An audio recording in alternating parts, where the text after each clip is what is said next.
Boker Tov. La reprise, ouais, la reprise est pas évidente. On a passé tellement de bonnes vacances, au Hachem. Tout d'abord, on n'a pas eu de Mashiach. Je sais qu'on est tous déçus. Mais. Il est là, mais vous ne voyez pas. Il ne s'est pas dévoilé en tout cas. Mais voilà. Ça veut dire, nous, on a la chance de vivre le Mashiach chaque lundi matin et jeudi matin. C'est ça le Olam Haba. Donc pendant 1 heure, on est déjà dans le Mashiach. Donc Bezrat Hashem.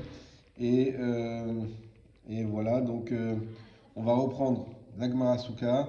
On s'était arrêté à Davzaïn Amoudbet, mais j'ai l'impression que le petit morceau là, qu'on avait fait avant les vacances, il n'est pas nickel. Peut-être on le reprend un petit peu. Il y avait une question de Binyamin avant ça. Oui, non, mais c'est à propos de ça, c'est l'histoire du puits avec les. Alors voilà, on va refaire rapidement. Et après, voilà. Alors on va reprendre à Amarava. Donc on avait dit qu'il fallait au moins 2 murs comme il faut. Amarava vechen les Shabbat. Rava nous a dit c'est pareil pour Shabbat. Ah, on est remonté plus haut alors. Alors c'est où vous êtes arrêté que vous voulez En bas de la page, c'est complètement en bas, Amarava, Goufa, Amarava. Goufa, alors ok, Goufa. Alors tout en bas. Goufa Amarava. C'est pareil pour vous, c'était ça? Ouais. Ok. Goufa Amarava. On reprend ce qu'il a dit Rava, on va tout expliquer. Sikach Algabe Maboy, Shieshlo Lechi. Celui qui met un srar, il y a encore des niveaux possibles au-dessus. On n'est pas. Sikach Algabe Maboy. Celui qui met un srar sur un Maboy, Shieshlo Lechi, qui a un Lechi. On rappelle c'est quoi un Lechi? C'est un morceau de bois qui est posé, qui n'a pas de taille minimum, qui est juste là pour rappeler, attention, à partir de là, c'est fini. On sort du Reshut Hayachid, du Reshut Carmélite qu'on a rendu Yachid par le Hérouv, et on rentre dans le Reshut Arabim. C'est ça qui permet, c'est ça le Hérouv. Le Hérouv, c'est ce Lechi qu'on met, qui vient pour dire, attention, là, on fait un signe, on n'est plus dans le Reshut Hayachid, et donc les Chachamim ont dit, dans ce cas-là, grâce à ce Lechi, on permet de porter dans la cour commune, dans laquelle on avait peur qu'on ne fasse pas la distinction avec le Reshut Arabim. Donc là maintenant c'est un Reshut Hayachid. C'est toujours été un Reshut. Alors, un Reshut Carmélite, c'est un Reshut Hayachid de la Torah en réalité. C'est un Reshut Hayachid de la Torah, mais qui ressemble à un Reshut Arabim. Donc c'est quoi? C'est un Reshut Arabim des Rabbanan. Mais de la Torah, c'est un Reshut Hayachid. Et les Chachamim, ils ont dit, nous on le rend en Reshut Arabim, donc interdit de porter dedans, sauf s'il y a une action qui est faite qui s'appelle le Hérouv. Et il y a différents types de Hérouv, comme on a vu, que ce soit un Hérouv alimentaire, ou un Hérouv par le Lechi, ou également le Hérouv par les fils. Le Lechi, c'est un simple rappel visuel, mais qui permet de donner, de transformer un truc en Reshut Hayachid. Exactement. De le transformer à coup sûr en. Lui redonner en réalité sa nature initiale de la Torah. Exactement. Il y a une barrière, et ce Lechi, il permet de revenir, enfin de ne pas appliquer la barrière. Exactement. C'est une barrière quand même. C'est un peu ça. Voilà. Donc voilà, c'est comme d'habitude, on sait que les Chachamim, quand ils mettent des barrières, c'est pas pour nous embêter, c'est qu'il y a un vrai danger. Mais si on peut trouver une solution à ce danger, c'est le cas du héros, c'est une solution à ce danger, eh ben, on enlève la barrière des Chachamim et ça reprend sa nature. Pour le héros de la ville, c'est le même principe. Alors le héros de la ville, c'est pas exactement le même principe. Parce que le héros de la ville, qu'est-ce qu'on fait? On rend un reshut. Alors, le héros de la ville, c'est quoi le problème? C'est qu'on rend à la base un reshut qui est arabim en reshut hayachid avec le fil. Parce que le fil, on a dit, c'est pétard, Tsurat à pétard. Et Tsurat à pétard, c'est ce qui permet de dire c'est fermé. C'est comme un. Maintenant, le problème, c'est que les Chachamim n'ont pas cette force. On ne peut pas rendre un reshut arabim un reshut hayachid. Un vrai reshut arabim, on ne peut pas le rendre un reshut hayachid. Mais la ville, en soi, donc elle n'est pas un reshut hayachid au même sens qu'un. Non. D'accord. Non. Ça n'a pas été une Non. barrière et un truc. C'est pas exactement pareil. Alors, c'est pour ça qu'il y a ceux qui ne portent pas. Pourquoi il y a ceux qui ne portent pas? Parce que ceux qui ne portent pas, ils vont te dire, mais attends, mais si c'est un reshut arabim, la ville, un vrai reshut arabim, ça ne sert à rien de faire Tsurat à pétard. C'est pas ça qui va rendre un reshut hayachid. Les Champs-Élysées, la ville des Champs-Élysées. Voilà. Alors maintenant la question c'est qu'est-ce qu'on appelle un reshut arabim? De la Torah. De la Torah. Alors on sait qu'il y a 2 conditions. Toute la question c'est est-ce qu'elles sont cumulatives ou alternatives. Les conditions, c'est qu'il y a 8 mètres de large 16 amot, exact, et 600 000 personnes qui passent par jour. Mais par exemple, au Canada, là, c'est sûr que par exemple, ils n'ont pas 600 000 qui passent par jour. Donc si c'était cumulatif, Si c'était cumulatif, une rue qui fait plus voilà. que 8 mètres, c'est foutu. Exactement. La Gâtonne, 8 mètres de large ou De large. De large. Ça ira. La Gâtonne, par exemple. Et après, il y en a qui disent aussi qu'il faut que cette rue, elle traverse la ville de part en part. Comme dans le Mahané Israël, dans le désert, la truc principale, elle traversait le camp de part en part. Il y en a qui rajoutent cette condition et qui disent aujourd'hui, il n'y a aucune ville dans le monde quasiment où tu as la rue principale qui traverse la ville de part en part. Alors là, ils disent New York, si par New York, tu avais la rue de la Convention. Ouais, voilà, peut-être. Il y en a qui rajoutent ça. Je connaissais pas cette condition. J'ai vu ça dans Rav Melamed, là, dans Pnina al-Khab, il ramène ça. Ici, il y a des rues qui sont Comment quasiment. Il ramène ça. Bon, ok, je sais pas. Par exemple. Shulchan Aruch, il ramène pas ça. Shulchan Aruch, il ramène les deux Tnaïm. Et alors, pourquoi il y en a qui ne portent pas? Parce que Shulchan Aruch, lui, il est possède que c'est l'un ou l'autre.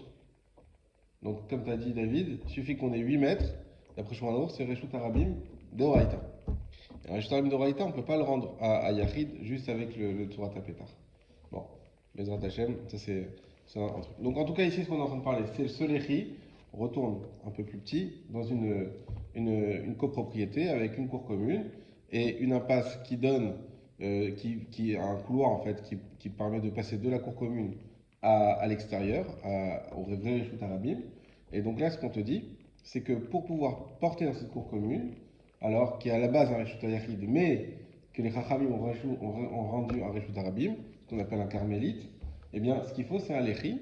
On pose ce lechi et il permet d'être un signe qui permet de porter dans la cour.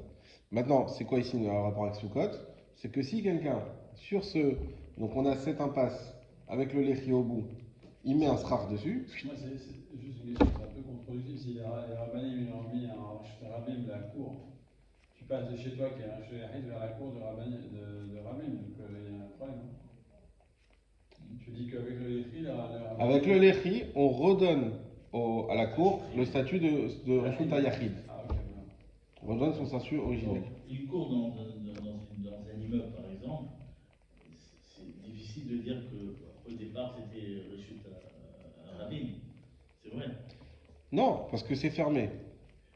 C'est Oui, fermé non, et c'est privé. Voilà. Mais ça ressemble en Reshut Yachid. Une impasse, par exemple, ça peut être considéré effectivement comme un Reshut Arabim. Non, c'est juste que la question que je voulais là, c'est pourquoi les rabbins ils ont donné ce statut de rabbin alors que c'était bien quand c'est Yachid. Ah, c'est c'est très bien. C'est très bien, mais pourquoi ils ont donné? Parce qu'ils ont dit si on te permet de sortir ta poubelle de chez toi à la poubelle qui est dans la cour commune, tu vas dire bah c'est bon, alors on a le droit de porter. Et les gens vont dire tu vas sentir que tu passes de chez toi à l'extérieur. Et donc ça, tu peux le faire après, en vrai, avec le mauvais. En fait, il y a Carmélite plus et Carmélite moins. En tout cas, donc ce qu'on a vu, c'est que si, donc sur cette impasse-là, avec un lechi, donc j'ai que 2 murs, et j'ai un tout petit poteau, je mets un srar, c'est kasher. Ça, c'est ce qu'il nous dit Rava. On avait expliqué pourquoi là c'est kasher et pourquoi là-bas Rava il disait qu'il fallait passe de 4 à mode, etc. Là, la différence, c'est que c'est un vrai maboy. Donc un vrai maboy qui a un vrai statut de maboy, même si on n'a que 2 plus un tout petit peu, ça permet avec un srar de faire une souka. Ramarava, sikach al gabé, passé biraot, pardon, kshera. Et Rava, il a dit aussi, si on met un srar sur les planches du puits, kshera, c'est kasher. C'est quoi les planches du puits? C'est le dessin que vous avez en haut à gauche. On avait expliqué que il y avait un problème pendant Shabbat de porter l'eau du puits, puisqu'on n'a pas le droit de porter Shabbat. Le puits, c'est un reshut ayachid. Si je monte le seau et qu'après je le prends, je le passe à ce moment-là du reshut ayachid au reshut arabim. C'est un interdit de la Torah. Ah, mais comment on fait quand on voyage et on a soif, il faut faire boire les animaux, etc. Comment on accède à l'eau? Alors on met des passim, comme ça aux 4 coins, comme vous avez sur le schéma. Et ça permet de dire, eh ben, tout autour, dans cette enceinte des passim où il y a le puits, c'est un reshut ayachid. Et donc je peux prendre l'eau, la sortir du puits et boire ou donner à boire à mes animaux quand je fais un stop pendant Shabbat. Est-ce qu'il y a besoin justement Non, Non. pas de Surat Pétach. Juste les passibles. Maintenant, qu'est-ce qu'il nous dit Rava? Ici, il se trouve que ce Shabbat où tu fais la pause là-bas, bah, c'est un Shabbat Sukkot. Et tu vois, mais j'ai pas ma souka portable sur moi. Qu'est-ce que je fais? Eh ben, je mets des feuilles dessus. Et ça devient une souka cachère. Ça va? D'accord. Sans paroi, sans rien. Il y a que le Il y a les parois qui sont dessinées là. Oui, oui, exactement. Ok. Vetzricha. Et la Gemara elle continue, elle dit on avait besoin de ces deux détails, de ces deux cas. Pourquoi? Di Hashmoinan Maboy. Si on avait enseigné que l'histoire du Maboy, qu'on met un srar dessus, Mishum Dekashte Defanot mais Aliata. On aurait dit que pourquoi ça fonctionne de mettre un srar sur un Maboy? Parce on a vraiment deux murs. Hein, le Maboy c'est deux murs par essence. Donc on a vraiment deux murs. Aval Gabé passé Biraot, Delikashte Defanot, Maliata et Malo. Par contre, sur les planches du puits, qu'il n'y a pas deux vrais murs, j'aurais dit non. Ça veut dire quoi? La Gemara elle pose la question pourquoi Rava il donne tous ces enseignements? Donne-moi uniquement un et je peux en apprendre les autres. Il répond non, c'est pas possible. Pourquoi? Parce que il y en a déjà le cas du Maboy, il a quelque chose que le cas de puits n'a pas. C'est deux vrais murs. Le puits, c'est que vous avez vu qu'il n'y a aucun mur qui est plein. Il y a des trous à chaque fois. Oui. Comme il y a des trous, c'est-à-dire qu'on n'a aucun vrai mur qui fait toute la longueur ou toute la largeur. Du coup, si j'avais eu que le cas du Maboy, j'aurais dit dans un Maboy où il y a des vrais murs, là oui, Rava il est d'accord qu'un srar ça en fait un souka. Mais dans des passés biraot où il n'y a aucun vrai mur, non, jamais de la vie. La Rava il interdit ici, même dans le passé biraot, c'est en mettant un srar ça devient une souka cachère. Ça c'est le chidouche de passé biraot. Via alors dans ce cas-là, enseigne-moi que passé biraot. J'aurais dit ici déjà, dans un endroit où il n'y a pas de vrai mur, déjà Rava il est d'accord que c'est une souka. Eh bien, on a plus forte raison dans un endroit où il y a des vrais murs, n'est-ce pas? Donc, il suffisait de Ve'i Hashmoinan passé Beiraot. Et si j'avais enseigné que l'histoire, donc avec les planches du puits, Mishum de Kasham Arba'a Defanot. Aval Sikach al Gabe Maboy, de Kasham Arba'a Defanot et Malo. J'aurais dit que c'est parce que là-bas il y a Oui, quatre plans. sur les quatre côtés il y a des murs. Mais dans le Mao il n'y en a que deux, donc il n'y en a pas quatre. J'aurais dit non. Donc le puits a un avantage aussi que le Maboy n'a pas. C'est que dans le puits j'en ai quatre. Aucun complet, mais il y en a quand même quatre. Les quatre coins sont couverts. Ils se touchent pas. Ils se touchent pas, mais il y en a quatre. Ah, il se touche un petit peu. Quoi. Tous aux angles. Voilà. Ah non, les gars, ils se touchent pas. Les quatre ils se touchent pas. Ça c'est ce qu'on a dit au début. C'est sûr. C'est-à-dire qu'il n'y a aucun vrai mur. Mais il y a quand même quatre murs. Les quatre coins. Alors que le Maboy, on a que deux murs comme ça. Un tout petit léchi à la limite, mais on n'a que deux murs. Donc on aurait dit, si on t'avait que enseigné le cas des planches, tu aurais dit pourquoi le cas des planches travail permet? Parce qu'on a quand même les quatre côtés qui ne sont pas couverts entièrement, mais qui sont couverts au moins partiellement. Alors que dans le Maboy, j'ai que deux côtés. Donc peut-être ça ne marche pas. Pour ça, Rava il a eu besoin d'enseigner les deux. Pour que tu saches que et là, ça marche. Viashmoinan hanetarte. Et si je t'avais enseigné ces deux-là, mechamirta le kilta. Aval, mais kilta le chamira et malo. Si je t'avais enseigné et le cas du Maboy et le cas des planches, mais je t'avais pas enseigné le cas de Shabbat. Vous vous rappelez, ça c'était le tout premier cas. On avait fait, quand j'ai commencé, on m'a dit non, ça on l'a déjà fait. On avait dit quoi? On avait dit que on peut passer pendant Shabbat Souka, que même si on avait que 10 Fahim, alors ça permettait de faire aussi un Yereshut Yachid. Hein, c'était ça, hein, c'était les... C'est ça. On n'avait pas trois murs complets. On avait deux murs plus un petit morceau de Voilà. bois, et que ça suffisait à faire un- Migo, Dofan Leilan Souka, Avia Dofan Leilan Shabbat. Voilà, dès lors que c'est Kacher pour Souka, c'est Kacher pour Shabbat. Vous vous rappelez, on avait dit non, parce que Shabbat, on avait une condition qu'il fallait plus de plein que de vide. C'est ça. Oui. Ah, et moins trois Donc on avait dit, mais pas pour Shabbat Souka. Shabbat Souka, si c'est Kacher pour Souka, automatiquement, c'est Kacher pour Shabbat. Alors là, il dit, mais alors, pourquoi tu as eu besoin de me donner ce troisième enseignement? Donne-moi que les deux, j'aurais dit celui-là. On te dit non. On avait besoin de Viyash Tarte, Mechamita et Kilta. Si j'avais enseigné cela, j'aurais uniquement dit que c'est du plus compliqué au plus cool. C'est-à-dire que on permet de rendre quelque chose. Là, dans ces deux cas, on a rendu quelque chose qui fonctionne pour Shabbat, Shabbat, donc on qui a- permet pour Soukat. Shabbat c'est plus chamour que Souka. Donc on a dit, ok, c'est évident que si ça fonctionne pour Shabbat, ça fonctionne pour Sukkot qui est moins grave. D'accord? Mais par contre, l'inverse, j'aurais dit non. C'est pour ça qu'on avait besoin de la barre derrière qui dit non, si ça fonctionne pour Sukkot, ça fonctionne aussi pour Shabbat. Ok? Jusqu'au 2 points, ça va? Très bien. Nouvelle Sugia. Veshachamta, meruba mitsolta, psula. On avait dit que si, Veshachamata, pardon. On avait dit que s'il y a plus d'ensoleillement que d'ombre, alors la soukha elle est psula. D'accord? Tanour Abanan, les Chachamim nous enseignaient. Chamata mechamat sikar, velo mechamat defanot. Quand on dit que s'il y a plus d'ensoleillement, c'est pas cachère, on parle uniquement du srach. On parle pas des parois. Si les parois font passer plus d'ensoleillement, c'est pas grave. Ce qui compte, c'est qu'on ait plus d'ombre sur le toit uniquement. D'accord? Ça, c'est l'avis des Chachamim. Rabbi Yeshayahu Omer, Af mechamat defanot. Rabbi Yeshayahu, il n'est pas d'accord. Il dit que également, au niveau des defanot, il faut qu'il y ait plus d'ombre. D'accord? Ce qui voudrait dire que celui qui fait des defanot avec uniquement des barres, ça ne fonctionnerait pas d'après lui. Parce que ces barres-là, elles vont faire passer plus de lumière que d'ombre. Ok? Vous savez, toute cette sugia de lumière et d'ombre, ça c'est aussi important de nos jours, quand on a savoir combien de srach, d'épaisseur de srach je vais mettre sur mon srach. D'accord? Si je mets les petits roseaux comme ça, et j'ai des petits roseaux fins que j'ai depuis 10 ans, qui sont tout écartés et tout éclatés, et je mets en réalité, ça fait pas grand chose, ça couvre pas vraiment, c'est pas caché là. Si tu le tends beaucoup, ouais, exactement, si tu le tends aussi. Bon, donc voilà. Attends, si je mets par exemple 4 photos comme ça là, et je mets un cellophane, un truc. Oui, transparent. Comme ça. D'après Rabbi Yeshaya, c'est pas caché. C'est la mur. Après Rabbi Yeshaya, c'est pas caché. Ça laisse passer la lumière. passer toute la lumière. Ça pourrait être. Voilà. Je sais pas quand j'ai mis la halakha du coup. Halakha comme Rachamim. C'est le fan, il est caché. Le cellophane, pourquoi il est pas caché? Parce qu'il est pas pour autre chose, parce qu'il est pas dur. C'est pas un vrai mur. Il peut se déchirer. Non, si tu fais 3 rouleaux comme ça là, tu le mets bien, il est dur.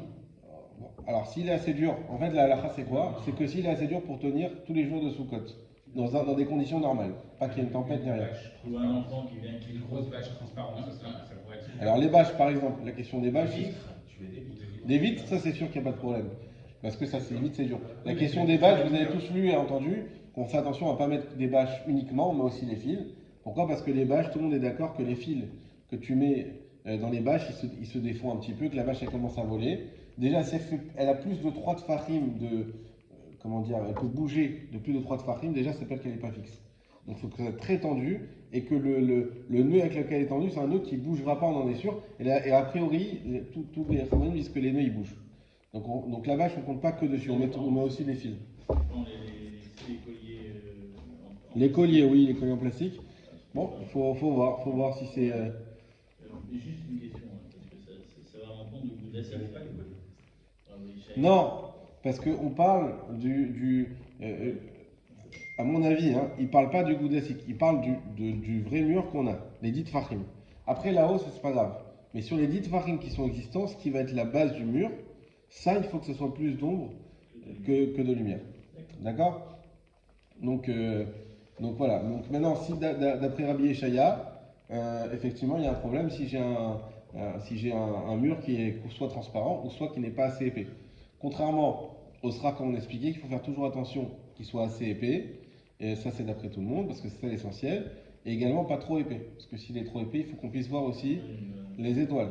Donc il faut pas qu'il soit non plus imperméable. C'est pas des planches de bois. Il ne faut pas qu'il soit imperméable non plus. En tout cas, là la question, est-ce que les murs, tout autant que le srach, ont cette condition de les faire plus d'ombre que de lumière pour être cachés? D'après Rachamim, non. Les murs ne sont pas concernés. D'après Rabbi Yeshaya, oui. Maintenant, on va comprendre c'est quoi le fond de la marloquette. Amar Rav Yemar, Bar Shalmiya, Misheme de Abaye. Donc Rav Yemar, le fils de Shalmiya, au nom d'Abaye, il a dit Maïtama de Rabbi Yeshaya. C'est quoi la raison de Rabbi Yeshaya? C'est quoi ce chidouche? On a toujours dit qu'il s'agit du srach. C'est quoi ce chidouche de dire que même les murs, ils doivent être plus ombragés, donner plus d'ombre à la soukha? Dirtiv, parce qu'il est pris dans le pasouk. Vesakota ala Aaron et aparochet. Et elle fera un srach. On ne va pas traduire Vesakota, mais il y a le mot srach dedans, vous l'avez vu. Et ça fera un srach sur le Aaron, on parle du Aaron à Kodesh, et la parochet. Donc comment ça se passait? Vous savez qu'il y avait entre le Kodesh et le Kodesh Kodashim un rideau, on appelle la parochet.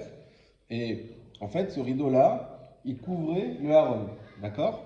Le Aaron, dont on a parlé plusieurs fois, qui est cette armoire, ce coffre dans lequel il y avait les louchot. D'accord? Les tables de la loi. Et ben, alors qu'est-ce qu'il nous dit Rabbi Yeshaya? Parochet, mechitza. C'est quoi la parochet? C'est une mechitza. C'est un rideau. D'accord? Donc c'est une mechitza. C'est-à-dire, c'est une couverture verticale. Les karia rachamana, sracha. Mais la Torah, elle a appelé un srach. Nous, un srach, normalement, ce qu'on appelle un srach, c'est une barrière horizontale. D'accord? C'est un toit. Un srach, c'est un toit. C'est une barrière horizontale. Une mechitza, c'est une barrière verticale. Et là, la Torah, elle t'a appelé la parochet, qui est une barrière verticale, un srach. Non, mais ça rentrerait dans plein d'autres problèmes alors. Pourquoi? Ça voudrait dire que toutes les parois de la souka, elles devraient être conformes aux obligations du srach. Alors, pas que sur l'ombre et la lumière. Attends, on a bien dit qu'un mur il se prolonge de 2 mètres sur le toit. Pourquoi pas le toit se prolonge de quelques mètres? Ça, c'est encore autre chose. Ça, tu veux dire que c'est un prolongement du toit. Mais lui, il te dit carrément non. Il te dit c'est une vraie mechitza, c'est pas un prolongement. C'est une vraie mechitza qu'on a pris un srach. Alors, je finis, après, on va se pencher sur la question de David. Écrit à Aaron Asracha, Alma, donc, mechitza, kesrach bainan. La mechitza, comme le srach, on a besoin. Donc, ça veut dire que d'après Rabbi Yeshaya, effectivement, les mêmes conditions qui sont nécessaires au srach sont nécessaires aux parois. Et c'est pour ça qu'il dit qu'il faudra aussi qu'il y ait plus d'ombre que de lumière, même pour les parois. Vous avez compris son développement? Mais c'est un développement qui n'est fait que pour l'ombre et la lumière ici. Alors là, on parle que de l'ombre et la lumière, sauf que quand on dit Alma Mechitza Kisrach Bainan, c'est comme tu as dit, Kisrach Bainan. A priori, je vois s'il y a un Rashi, je ne crois pas. C'est pas pourquoi il se manifeste juste au moment de l'argument sur l'ombre et la lumière. Quoi. Il aurait pu se manifester avant. Sur quel autre argument? N'oubliez pas qu'on est dans la première Mishnah. Hein. On n'a pas parlé d'autres. Tous les arguments que vous connaissez dans la fin, on ne les a pas vus. Que ça soit du végétal. Alors on fait une différence entre les parois et le srach. On dit une paroi c'est comme ça, c'est comme ça, une paroi c'est. Et lui il te dit non, paroi et srach. Quand on a fait cette différence? On te dit que une paroi, il suffit qu'elle fasse 4 fachim, on n'a jamais dit ça pour un srach. Non, on a donné des dimensions. Le srach. Oui, mais les dimensions. Si Rabbi Yeshaya, depuis le début, il te dit srach, mérite ça, pour moi c'est blanc bonnet, bleu bonnet. Imagine par exemple, c'est le srar, là peut-être que j'anticipe, mais on te dit un srar il doit être végétal. Exactement. Alors ça, donc ça mais ça on n'en a pas parlé encore. Non, pas encore, mais la question elle se pose forcément, elle va forcément se poser la question, parce que si tu veux donner le digne de srar au dauphin, alors dans ce cas-là, oui. Mais pourquoi pas les dimensions? Non, par exemple. Si c'est pareil. Les dimensions, non, parce que le srar, comme on l'avait vu, c'est pas lui-même qui a des dimensions minimales. Est-ce qu'on a déjà vu une dimension minimale pour le srar? Jamais. On a donné une dimension minimale pour la surface de la souka. Et donc, par voie de conséquence, ça donne une dimension au srar qui est parallèle au sol. Mais on n'a jamais dit que le srar doit avoir une dimension minimale. On a dit que la surface de la souka avait une dimension minimale. Et pour les parois, simplement pour que ça s'appelle une paroi. Oui, mais regarde, si tu dis comme la souka, elle doit avoir une dimension de X. Oui. Le srar doit avoir une dimension de X. Oui. Tu me dis, mais si le srar c'est la méritza, bah tu dis aussi la souka a une dimension de X, donc la méritza doit avoir une dimension de X. Tu vois ce que je veux dire? Le raisonnement que tu as appliqué. Mais c'est le cas. Bah non. Après, il y a la question de la hauteur. Non, mais même la longueur. La longueur, c'est le cas. C'est quoi la dimension du srar en longueur? Des méchitzot en longueur? Ben non, il y a plein d'endroits qui sont pas recouverts. Alors, tu comprends? ça, on a expliqué. À la Chayim Sinaï, on considère que c'est comme. Oui, mais c'est parce que là. C'est comme. Oui, mais tu fais la Chayim Sinaï, il y a une différence a priori entre méritza et srar, du coup. Tu comprends? D'accord, parce qu'il y a une différence de Metsiout. Qu'il y en a un qui est en haut et qu'il y en a un qui est au milieu. Mais même on a vu qu'on peut boucher, qu'on peut même faire goudassi. On a vu des trucs. Ouais. Quand tu dis qu'on conclut que ce cas est caché avec 2 défanotes et un petit morceau, il n'est pas venu pour dire non, attendez, je vous arrête tout de suite parce que si vous laissez tout un mur libre, d'accord, il y a la lumière qui va rentrer, il n'y aura pas d'ombre qui rentrera. Alors. Parce que c'est pas, on ne parle pas du mur. le mur c'était juste Oui, mais ça veut dire qu'il aurait dû venir à ce moment-là, comme Bah, il dit. c'est ce que Il venir et dire non, c'est pas cachère parce qu'il y a plus de lumière que Il y a dans. une majorité. Ben non, parce que ça, c'est pas le mur. Le plus d'ombre que la lumière, ça porte sur le sraf. Oui, j'ai Or, si tu dis le Dauphin, c'est le sraf, on parle que du petit Dauphin qui a été C'est toi qui le dis.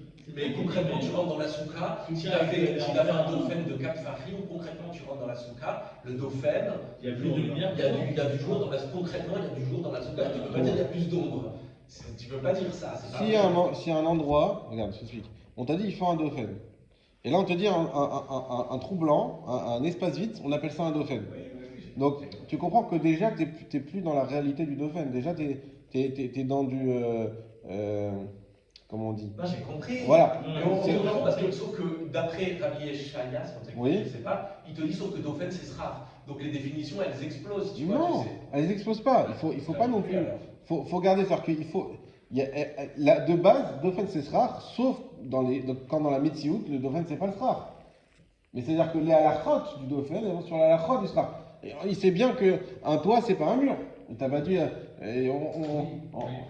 Il sait bien que la Metsiout, un toit c'est pas un mur. Mais les halachot, aujourd'hui, ton raisonnement. la vraie question c'est ce qu'a dit David. Par exemple, aujourd'hui, on sait très bien qu'on dit que les parois, tu fais ce que tu veux. Et le sraf, il faut faire quelque chose de végétal. Ça peut pas être une armoire cassée parce que faut pas que c'est un keli, etc. Faut pas que ça soit sensible à la touma. Mais ça, c'est pas. Mais ça aujourd'hui, on connaît la rame, mais c'est pas de base. C'est justement, c'est sur cette marque là que va être basé ça. C'est pour ça que même faire des murs, alors on n'est pas forcément marqué sur ça, on n'a pas l'habitude. Mais il y aurait une khumra quand même à faire des murs uniquement végétales. Parce que c'est pas évident que les murs ils sont complètement dispensés de cette halakha-là. Maintenant, pour tout ce qui va être les halakhot qui sont virtuels, donc les murs qui sont pas des murs, qui deviennent des murs, on a pareil pour le srar. On a vu le srar, si on a laissé jusqu'à 4 amotes, vous vous rappelez, on avait un toit avec un trou au milieu, mais tout ça c'était des vrais murs, et le vrai mur c'est pas cachère. Et au milieu on a un srar, et ben s'il y a moins de 4 amotes des 4 côtés, on a dit c'est bon, c'est cachère. Ben, je comprends pas, c'est pas un vrai mur, ça laisse pas passer la lumière du tout, ça c'est pas bon pour un srar non plus. On a dit que c'était bon. Pourquoi? Parce que c'est virtuel. Encore une fois, ça c'est à la fin de Moshe. Tout ce qui est virtuel, vous ne pouvez pas rentrer dans le truc parce qu'il n'y a plus de lumière, pas plus de lumière. Il n'y a rien des fois. C'est virtuel. Maintenant, dans ce qui est la base de ce virtuel, c'est la partie du mur existante. Et sur ça, on va te dire, attention, il faut que tu aies, d'après Rabbi Ishaya, pas d'après Rabbi, il faut que tu aies plus d'ombre que de lumière. Ok? C'est un avis isolé par rapport à Chachamim. C'est un avis isolé par rapport à Chachamim, c'est pas la halakha, mais il faut comprendre pourquoi il dit ça, Rabbi Ishaya. Rabbi Ishaya, comment il t'explique? Il dit, mais attends, mais c'est évident. Puisque la Torah, elle a appelé Srach une Mechitza, qui est celle, en plus de la Mechitza, c'est pas pour rien qu'il prend cet exemple du Haron, puisqu'on a vu que le Haron, c'était la base qui nous disait pourquoi on a besoin de 10 tvachim de hauteur pour faire un mur. D'accord? Et il te dit, et cette Mechitza-là, on l'appelle Srach. Donc, tout ce qui est nécessaire, toutes les conditions du Srach sont applicables à la Mechitza. Vesa kota. Et ça veut dire tu feras un srar à l'Aaron, sur l'Aaron, et t'as pas au fait. Et c'est ça le paochet. Ouais, pourquoi pas? Chagota, c'est comme ça.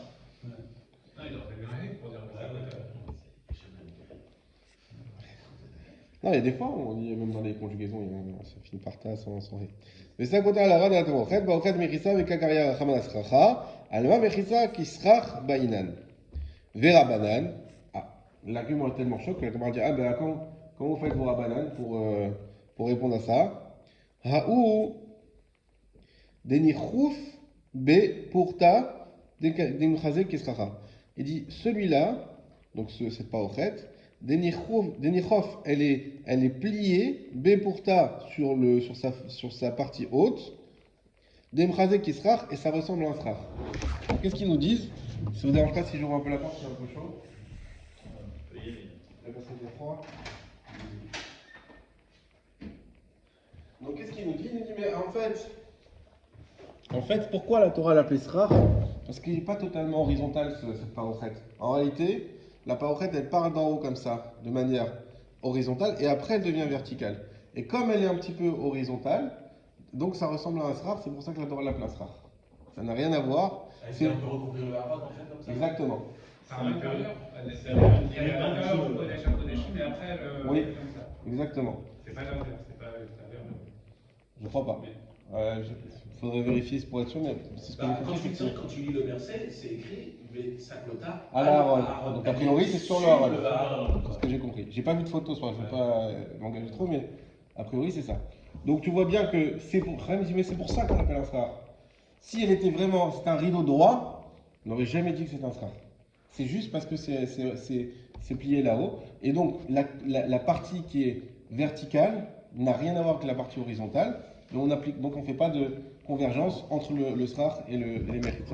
On écarte l'histoire du dos. Voilà. Dénirouf, c'est Plié. plié. Ah, c'est plié. Amar Abaye, Rabbi Verabi Yeshaya. Alors, Abaye il a dit, 2 points. Rabbi, Verabi Yeshaya, Verabi Yehuda, Verabi Shimon, Veraban Gamiel, ou Bet Shammai, Verabi Eliezer, Veacherim, tous ces rabbanim, Kulhu Zvira Leu. Surtout, vous m'arrêtez s'il y a des mots qui ne vont pas. Hein. C'est important que ça pourrait refaire après. Tout le monde pense, Souka Dirat Keva Bainan, que la Souka doit être une habitation fixe. D'accord? Alors, on va voir maintenant chacun d'où on va tirer que pour lui, la Souka, elle doit quelque part. Alors, d'un côté, Souka, c'est Dirat Harai. Mais c'est une Dirat Harai, mais qui doit être Keva. Pourquoi? Alors, on va voir toutes ces halachot qui vont dans ce sens. Vous allez comprendre. Elle peut se passer en volée, tout ça. Quelquefois. Exactement. Ouais, c'est ça, qu'elle soit là et qu'elle empêche le soleil de passer trop, qu'elle empêche. Voilà. Rabbi. Pourquoi Rabbi? On sait que d'après lui, ça doit être une habitation qui est quand même fixe et établie. Détania, comme on enseigne dans la Braïta, Rabbi Omer, Rabbi il a dit, Kol souka shenba arba amot al arba amot, toute souka qui n'a pas une surface de 4 amot sur 4 amot, psoula, elle est psoula. Donc tu vois bien que Rabbi, il demande une surface, une certaine surface, qui est d'ailleurs, on l'avait vu, la même surface qui définit une pièce. En France, une pièce c'est 9 mètres carrés. D'après la Torah, c'est 4 mètres carrés. 4 mètres carrés. Même pas parce que Amot, 4 Amot. Ah oui, c'est ça, 4 mètres carrés. 2 fois 2. Ah ouais, c'est plus petit. Donc, d'après la Torah, ce qu'on appelle une pièce, c'est 4 mètres carrés. Et donc, une souka, elle doit être au moins une pièce. Ça veut dire quoi? Ça veut dire qu'elle doit être une dirat keva. Pas comme qui, si vous vous rappelez? Hillel qui disait quoi? Rocher au Roubaud. Hazak. Rocher au Roubaud. On a dit c'était combien Rocher au Roubaud? 70 par 70. Exactement. Hazak ou Baruch, il y en a qui révisent. 70 sur 70, c'est la halakha. C'est important de retenir la halakha. 70 cm, c'est ça, c'est 7 fachim sur 7 fachim. C'est-à-dire à peu près 70 sur 70 cm, c'est la taille minimale d'une souka.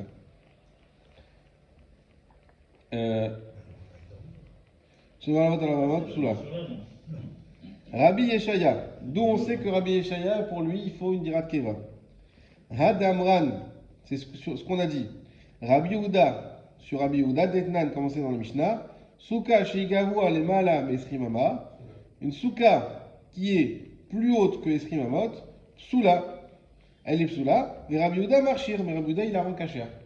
Ça veut dire que d'après Rabbi Yehuda, étant donné qu'on doit avoir une notion de Gviout pour la souka, et bien finalement, même si elle est très très haute, on s'en fiche. Au contraire, c'est vrai qu'on perd un côté, on perd le fait de ne pas avoir le srar, mais on gagne en Gviout, plus c'est haut, plus c'est kavoa. Et donc, pour ça, il rend cachère. Vers Rabbi Shimon, et Rabbi Shimon, dont on sait qu'il rend une souka cachère, qu'il faut qu'elle soit Je suis pas d'accord avec ça, parce que ce qu'il dit, c'est que si tu as une souka grande, c'est cachère. Même si elle est grande. Même si elle est grande, haute. Ouais. Ça ne veut pas dire que si elle n'est pas grande, elle n'est pas cachère. Non, t'as raison. Donc du coup, ça ne veut pas dire qu'il faut que lui, il dit parce qu'elle est grande, alors il faut que ce soit kavoa. Je comprends ce que tu dis, tu as raison, mais c'est pour ça que j'ai dit, qu'on perd quelque chose mais qu'on gagne autre chose. C'est-à-dire que pourquoi il rendrait ça cachère? Puisque nous on a dit d'un autre côté, il faut voir le srar. C'est Zecher, rappelez-vous, on en a parlé il n'y a pas longtemps, c'est Zecher Yetiat Mitzrayim Nasuka, et c'est quoi le Zecher? C'est le srar. C'est ça notre Zecher. Donc pourquoi il rend ça cachère? S'il rend ça cachère, c'est parce qu'il gagne autre chose. Les Chachamim, eux, n'ont pas cette nécessité de kviout, ils n'ont pas ça à l'esprit. Donc ils disent non, bah, si on ne voit plus le srar, c'est fini, c'est plus cachère. Rabbi Yehuda, il vient te dire, c'est vrai que si on ne voit plus le srar, il y a un problème, mais je gagne autre chose, je gagne en kviout. Donc vu que je gagne en kviout, c'est pour ça que je rends cachère. Mais c'est vrai qu'il n'a pas dit que c'était une condition inéluctable. Mais ça montre qu'il donne de l'importance à la gviout. C'est ça l'idée qu'on essaie de développer ici. C'est tous les chachamim qui donnent de l'importance à la gviout, contrairement à d'autres qui s'en fichent complètement. Non, je mets une souka, il n'y a pas de notion de gviout sur la souka. Rabbi Shimon, des Tanya, comme il écrit dans une braïta, Shte keil khatan, veshalosh afilu tefach. Nous on avait vu que les chachamim disaient qu'il faut 2 murs comme il faut, 2 vrais murs, et le troisième même s'il fait juste un tefach. Vous vous rappelez de cette sougiya là? Rabbi Shimon Omer, Shlosha keil khatan, ve'arba afilu tefach. En réalité, Rabbi Shimon dit non, il faut 3 qui sont des vrais murs. Et le 4e mur, même si ça suffit un tefach, donc on voit que Rabbi Shimon demande un mur de plus. Un mur de plus, ça rajoute en gviout. Donc lui aussi, donne cette importance à la gviout. Attends, en fait, on dit Rabbi Shimon, en fait, il cite la Braïta. C'est pas lui qui cite la Braïta. C'est la Gemara qui cite Rabbi Shimon. Elle a donné toute la liste des Chachamim. Elle m'a dit maintenant on reprend Rabbi Yehuda, Rabbi Shimon. Rabbi Shimon 2 points. D'où on sait que Rabbi Shimon il donne de l'importance à la gviout. On cite la Mishnah où Rabbi Shimon il donne son avis qui va dans ce sens. Rabban Gamiel, dont on sait que Rabban Gamiel il demande de la gviout. Des Tanya, comme il écrit dans une braïta. Ça on l'a pas fait encore. Aose Sukato Berosh Agala. Ça c'est les Chabad. Celui qui fait sa souka dans une charrette. O Berosh Asfina. Ou sur le pont d'un bateau. Hein, la croisière, comment ça s'appelle Non, pas Samus. C'est pas ça que je pensais. C'était la croisière de Haïfa. Celui qui veut. Hein, celui qui fait la croisière j'ai oublié comment elle s'appelle. La croisière de Haïfa pendant Sukkot. D'accord? Alors, mais comment il fait pour manger la souka? Alors, est-ce qu'il peut faire la souka sur le pont du bateau? D'accord? Est-ce qu'on peut faire la souka sur l'arrière du yacht, d'une calèche, ou aujourd'hui d'une petite remorque, comme ils font les Chabad? C'est permis ou c'est pas permis? Si le plan, c'est que c'est permis. Ou bien Non, je rigole. Est-ce qu'on peut faire une souka sur le toit de la voiture? D'accord, et tu roules avec la voiture. Ah, c'est ça? Ah ouais, c'est la même chose. C'est ça. C'est ça, Mais par contre, j'ai vu que oui, tu pouvais, alors je sais pas si c'est valable ou pas, mais tu ouvres la portière. Oui. Ah, oui, comme c'est la c'est portière, dans ce cas-là. Tu as le toit, tu as les voitures, tu mets un star. Là, ça ressemble pas très à quelque chose Là, qui il y est a la question de l'angle en fait, je me suis posé cette question après. Alors, c'est quoi l'angle? C'est la voiture, la portière. Ouais, ça fait 90. Hein. Et après, c'est quoi les 2 autres murs? C'est que la porte, est-ce que c'est vraiment 80? La porte arrière. Non, on n'a pas besoin que ça fasse 4 Ah non, ça va. Ouais. La porte arrière. T'as que 2 téléphones. Ah, la porte arrière. La porte arrière. La porte arrière. Ah oui, la porte arrière. C'est ça. La porte arrière, t'as les 2 portes. Et on a vu la lacha, c'est qu'il nous faut quand même 3 murs, ou 2 plus quelque chose. Non, mais si tu veux la porte arrière. La porte arrière, 70 sur ouais. 70, alors tu mets ton toit. Il met un écrit. Alors, le problème qu'il y aurait quand même, c'est que les portes, ça bouge. Donc c'est quand même un problème par rapport à la lacha stricte, qu'il faut qu'on ait des choses qui ne bougent pas. Donc il faudrait voir dans quelles conditions ils ont permis de faire comme ça. Mais en tout cas, voilà. Mais là, c'est pas de ça dont on parle. Là, on parle qu'il fait sur une voiture même qui roule, d'accord, sur une charrette, en fait sur un endroit mobile. Donc on sait très bien que la Terre elle-même elle est mobile puisqu'elle tourne, mais elle est quand même immobile, hein, d'après notre référentiel à nous. Donc c'est une question de référentiel. Rabban Gamiel possède. Rabban Gamiel, ils vont pas être contents les Chabad avec lui. Il dit non, c'est pas soul. Tu peux pas avoir une souka sur quelque chose qui bouge. Pourquoi? C'est pas kavua. C'est pas kavua, c'est pas fixe. Notre souka, elle doit être bien installée. Et si ça bouge, c'est pas bon. Rabbi Akiva, marchir. Rabbi Akiva lui dit que c'est kasher. La halakha est comme Rabbi Akiva. Voilà, donc on peut faire sur un élément mobile, comme une voiture ou un bateau. Mais Rabban Gamiel, il dit non. Donc de là, on voit que Rabban Gamiel, il demande une gviout pour la souka. Ça va? Bet Shammai. D'où on sait que Bet Shammai, ils disent que il faut que la souka elle soit kavua. Detnan, comme on voit dans le Mishnah, Mishaya Rosho Verubo Basuka. Celui qui a sa tête, on a dit la majorité de son corps dans la souka, Vejuchano Betoch Habayit, Bet Shammai Poslin. et sa table en dehors dans la maison, pardon, Bet Shammai il rentre ça à Pasoul, ou Bet Hillel Marchirim, Bet Hillel rentre Kacher. Vous vous rappelez qu'on avait vu une marloquette. Là, ça nous permet de faire un petit peu Khazara. Là, c'est intéressant parce qu'on a une vision transversale de la Gemara. La Gemara, elle reprend tous les cas qu'on peut retrouver. On avait dit qu'il y a une marloquette entre Bet Hillel et Bet Shammai. Est-ce que c'est Rocho Rubo ou Rocho Rubo Shulchano? On a vu, est-ce que pour que la souka soit cachée, il faut uniquement qu'il y ait la tête et la majorité du corps, ou la tête, majorité du corps, plus la table? On avait vu deux versions de cette marloquette et on a dit que les deux étaient valables. Première version, c'est une question de surface. C'est est-ce qu'il faut qu'on ait la place pour la table ou pas la place pour la table? Et on avait dit que Bet Hillel disait non, t'as pas de place pour la table, c'est pas grave. L'essentiel que t'es de quoi toi rentrer. Bet Shammai ils disent non, il faut qu'il soit plus grand. Voilà. Pourquoi cet argument, c'est un argument de Kavod? Alors, on arrive. Bet Shammai ils avaient dit, il faut que non, ça suffit pas, toi, uniquement toi, il faut aussi ta table.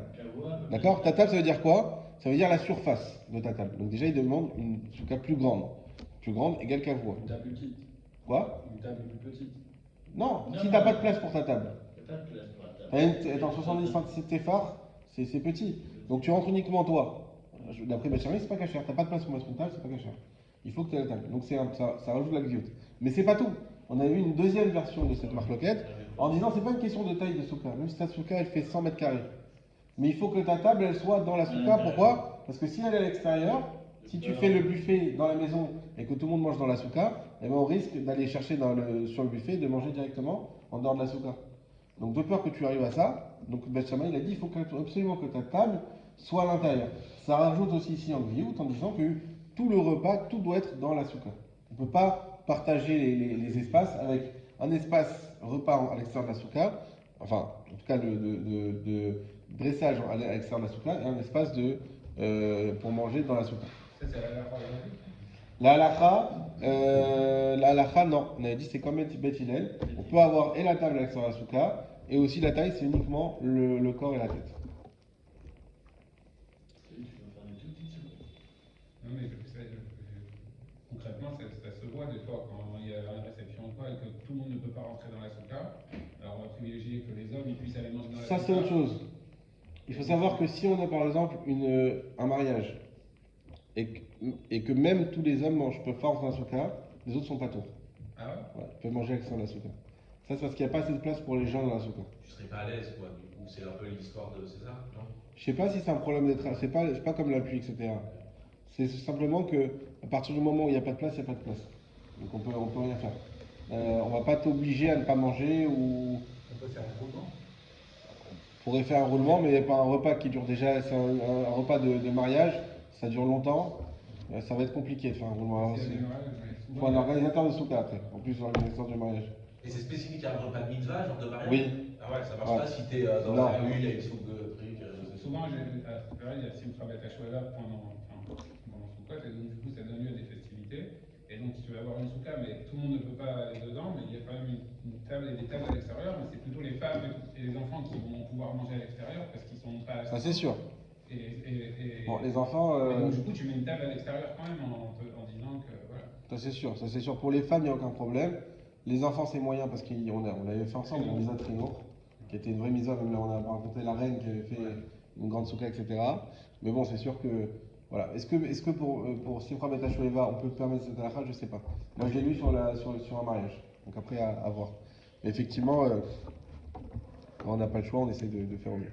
En tout cas, ça c'est pour Bet Shammai. Rabbi Eliezer d'Etania. Alors là, d'Etnan. J'avais envoyé des photos avant les vacances sur le groupe. Voilà, si vous les retrouvez ou si vous vous en rappelez, ça peut suffire. Rabbi Eliezer, il a enseigné dans une Mishnah, Aose Sukato, Kemin Tsrif. Celui qui fait sa souka comme une hutte. C'est quoi comme une hutte? Ça veut dire qu'il n'y a pas de plafond. C'est comme ça. D'accord? C'est-à-dire qu'on a la mechitza qui est à la fois mechitza et à la fois toit. Ou, donc ça j'avais envoyé des photos. Ou chez Samcha, les kotels. Ou sinon, si elle se tient sur un mur. Ça veut dire quoi? Là, j'ai un mur. Et là, je mets mon srar comme ça. D'accord? Donc mon srar, pareil. C'est à la fois une mechitza et à la fois le toit. D'accord? Là, je fais comme ça. Je mets des tasseaux comme ça. tout le long du mur. Et là, il y a un espace entre les deux où je peux rentrer. Est-ce que c'est caché ou est-ce que c'est pas caché? T'as retrouvé? Ouais. C'est-à-dire que c'est le srar qui va du toit au sol, Exactement. comme un tipi. Et le bateau est caché. Alors ça, qu'est-ce qu'on fait? Rabbi Eliezer possède. Rabbi Eliezer, il rend ça pas sous. Pourquoi? Les filles chaînent la gague, parce qu'elle n'a pas de toit. Les chachamim marchirin. Les chachamim, ils rendent cachère. Donc on voit que Rabbi Eliezer, il a donné une importance encore une fois à la gviout de la souka, parce qu'il dit quand on dit qu'il faut un toit, c'est pas un toit comme ça, là, n'importe quoi. Enfin, un vrai toit. Un vrai toit avec de vrais mechitsot, et pas un toit mechitsa. D'accord? La halacha, il me semble, j'ai pas revu pour aujourd'hui, mais j'avais vu la dernière fois, c'est que c'est pas comme Chachamim. C'est comme Rabbi Eliezer, que c'est pas caché une souka comme ça. Peut-être c'est écrit sur le bas de la photo.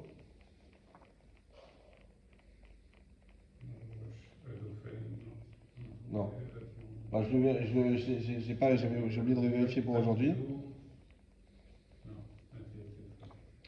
L'inéder, la prochaine fois, peut-être on fera vite fait dans le Shulchan Aruch, c'est quelques lignes.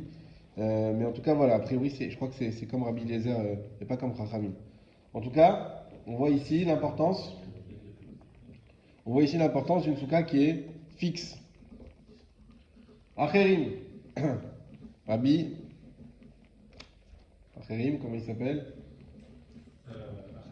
Acher, c'est Elisha Ben Avouya, merci. Détania, comme on enseigne dans la Braïta, Acherim Omrim, donc Acher il dit, Souka Asuya Keshovach, Psula. Celui qui a fait une souka comme un pigeonnier, elle est psula.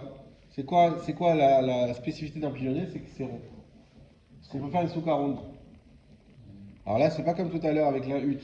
La hutte, le problème, c'est qu'on n'avait pas de toit.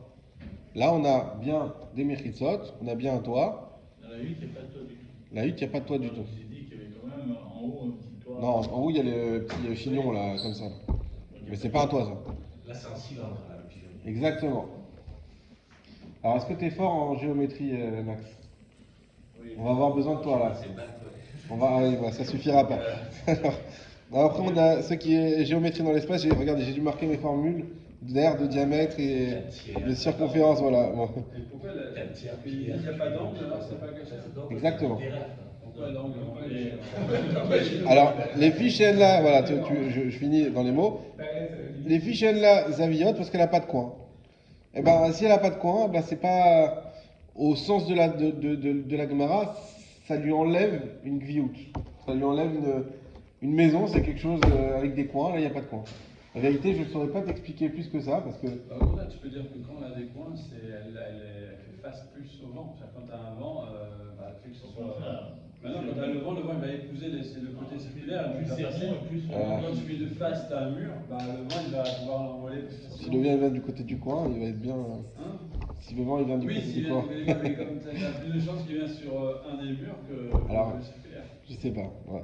Je sais pas. Mais en tout cas, a priori, c'est vrai que quand on imagine une maison, une maison c'est carré. Si c'était si évident, tout le monde vivrait dans des maisons rondes. Tu vois, si on vit dans des maisons carrées, a priori c'est plus simple pour les meubles. Ouais, mais donc c'est pratiquement plus simple.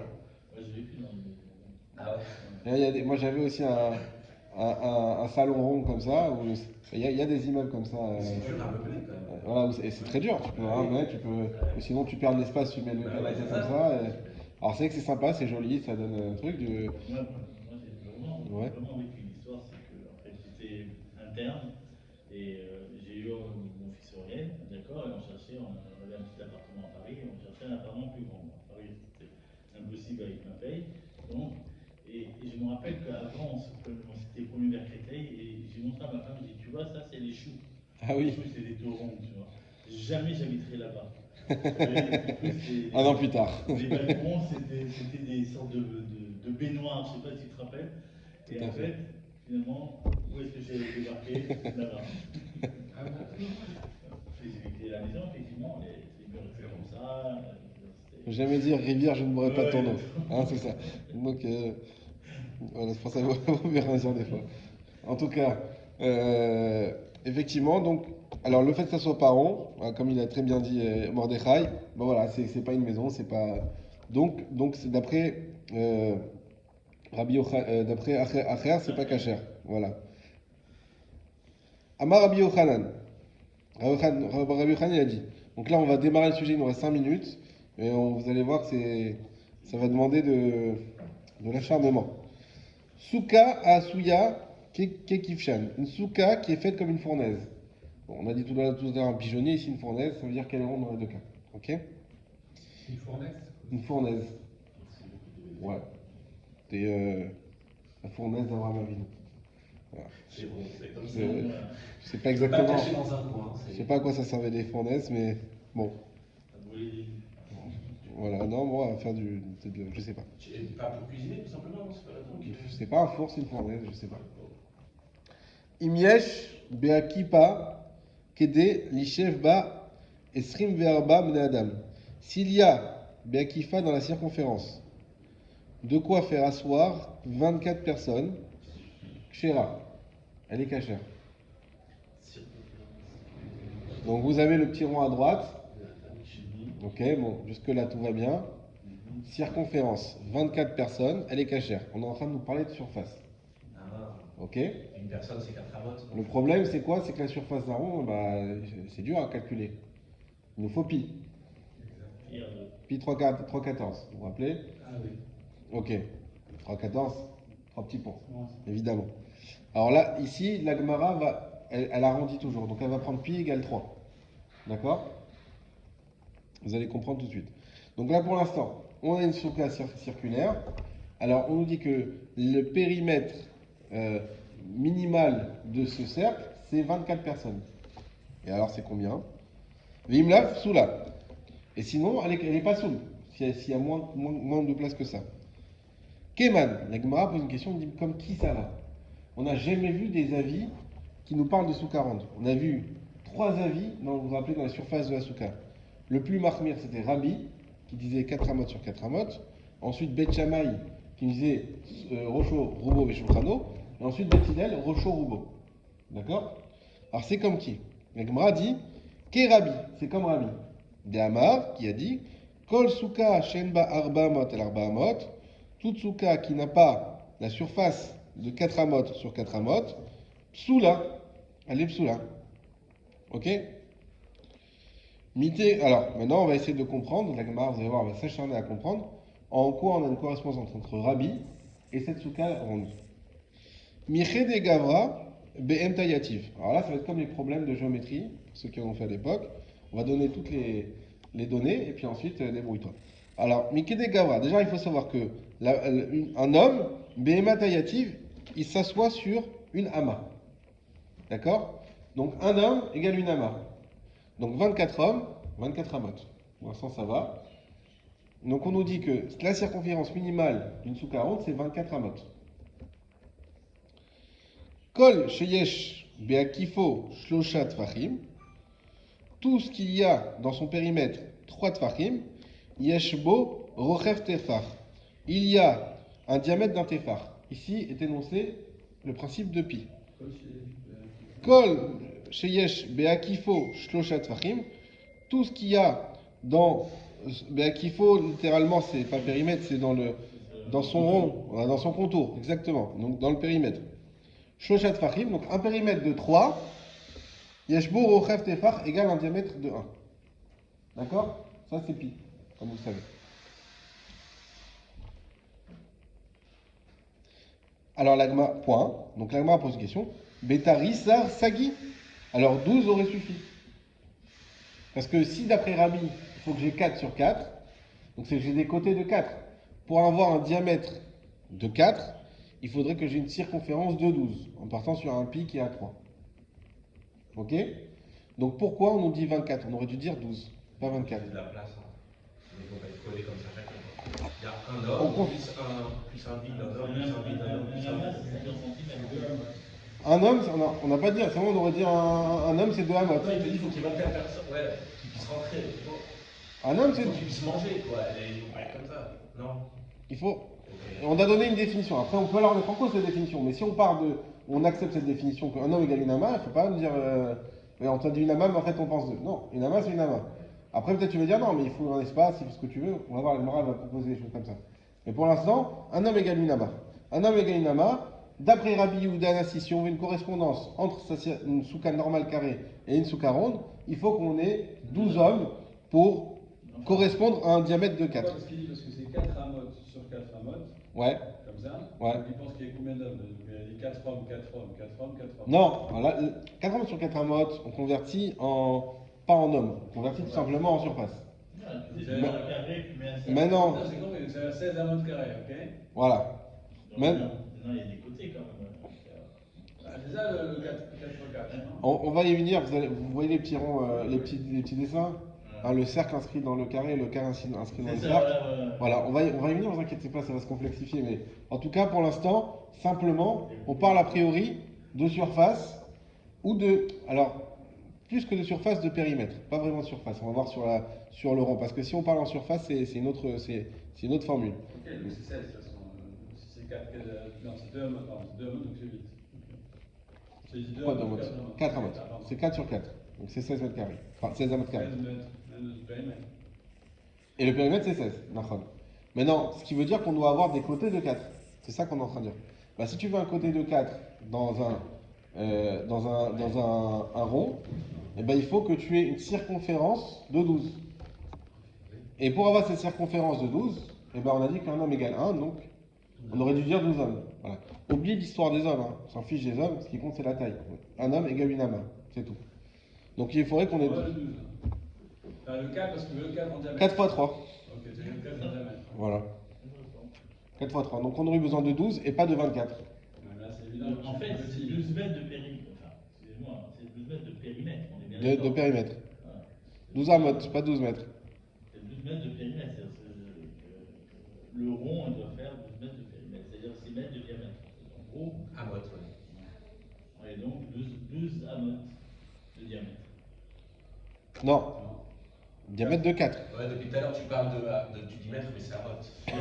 Pardon.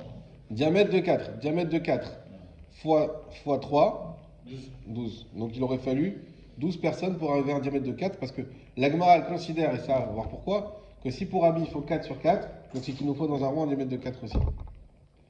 Ça va être mis en cause juste après, la semaine prochaine, quand ça commence. Non, mais